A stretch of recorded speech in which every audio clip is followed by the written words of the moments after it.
The Knicks postgame show is presented by Tri-State Audi. Visit your Tri-State area Audi dealer today. The Knicks against the Raptors. First half, Knicks trailed by 17, but they fought back. Julius Randle, 23 and a season-high 19 rebounds. But Toronto scored 39 fourth-quarter points. Fred VanVleet had 28. And the Knicks have now lost 4 games in a row as they lose to the Raptors in Toronto, 125-116.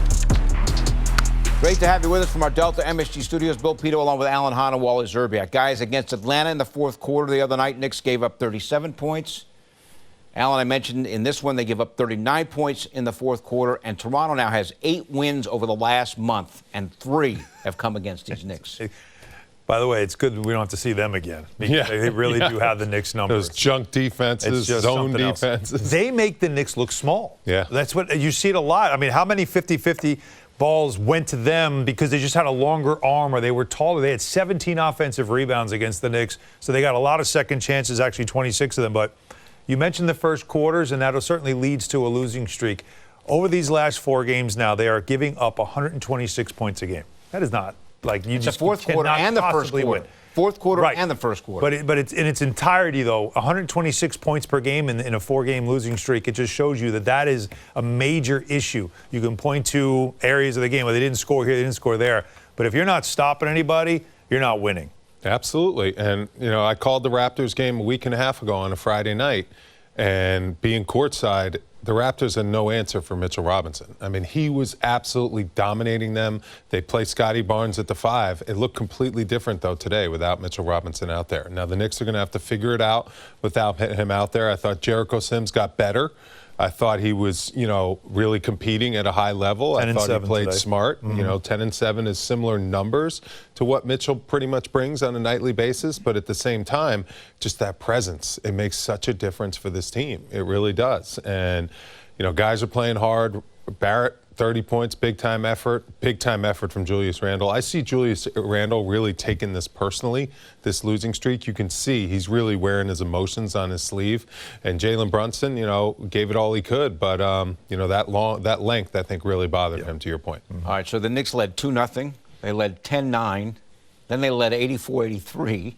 And then it was tied at 86 after 3, Allen, and then it was That's very impressive. Got that? How do you do that? I actually getting some. How do you do that? Getting some optimism, getting some good words from him. Wow. Top of his head. If you only saw a group text, 86-86 after 3, and then the Raptors dominated the fourth quarter. And it was almost the same script as we saw in Atlanta, where that was also a 1-point game, and then the start of the fourth quarter, which is where most of the bench is in. Actually, it's pretty much all bench, and then R.J. Barrett.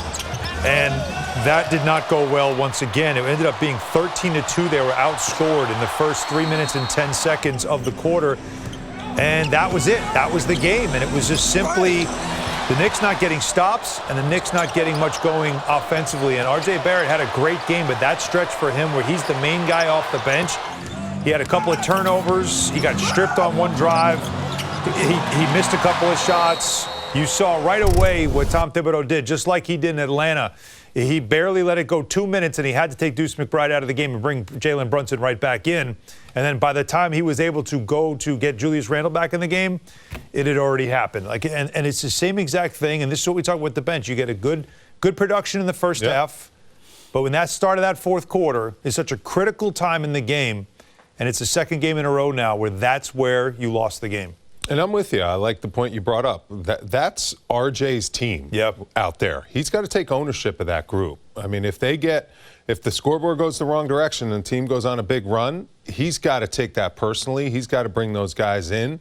He's the guy out there the coach is relying on when the other team has gone on a 4-5-0 run. We need you to get a basket. We don't need you to turn the ball over and make it an 8-0 run. Mm-hmm. That's the thing. And listen, RJ can handle that. He's done very well, you know, having that responsibility. But to start the fourth quarter, that's a huge responsibility on his shoulders. He's basically saying, you're going to have to just keep this unit together And, unfortunately for 2 games in a row, that unit has really, struggled at that time. So he's the main guy in that He's group. the main guy. He's getting all the plays called for him. Quickly today, too. You got to point that out. He's getting all the plays called for him. He's getting the ball in his hands. He's the creator. He's the facilitator. Now, yes, you have some guys that are a little unfamiliar with each other, because they haven't been in the lineup. But at the same time, he's got to be that rock at that moment. And he was outstanding in this game. He had a great start to this game. He had a terrific game all around. It's just that pocket we're talking about where he missed a couple of shots. He had 2 turnovers. And then, of course, the foul against Barnes. He had 1. He did outplay Barnes statistically in this game. And they did a lot of talking coming into this game about playing each other. And Barrett saying, well, he's got to guard me. And, him guarding Barnes, and Barnes only had 17 points. That was your matchup to watch in this game. And Barrett's stat line across the board, again, 7 rebounds, 5 assists, hit 4 of 8 from downtown. Like, all around, had a strong game. But it is interesting to really just take that little pocket of the game, the start of the fourth quarter.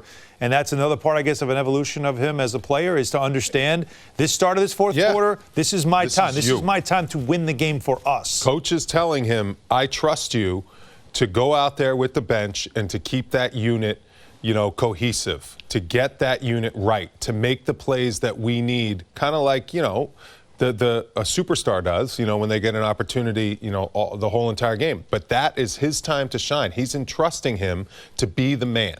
And that's when he's got to step up. He did it in the second quarter. I mean, he was huge. I mean, he got Toppin going, Toppin knocked down shots. In the fourth quarter, he's got to do it again, both halves, because those are crucial minutes that the coach is asking, RJ, keep this unit together. We're talking about the fourth quarter. Also worth pointing out, and you referenced it, but specifically, in this game, the Knicks gave up 37 points in the first quarter, and against Atlanta, they gave up 38 points in the first quarter. And the first quarter, the great play by Randle in previous first quarters and overall as a team was, I think, really instrumental in them playing well. And that hasn't been. And again, you go back further against the Wizards, they had a rough first quarter, But I'll tell you what stands out to me in the first quarters of the last 3 games is the other team, especially against Washington and then especially in this game, the other team got hot from 3.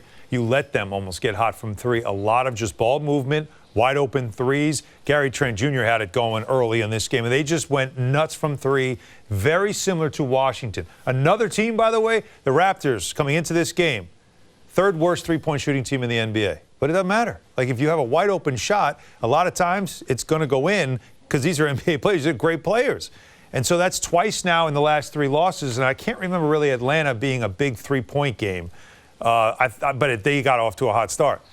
But the three-point defense at the start of these games has not been good. It has to improve. The defense overall has to improve. And I just saw the Raptors' eyes light up when they knew Mitchell Robinson wasn't in the lineup. I mean, the mindset of the Knicks opponents coming into games, at some point the Knicks are going to have to be like, enough. Like, you're not just going to drop 125 on us every single night because teams see a vulnerability on the Knicks defensively without him back there, and they're taking advantage of it.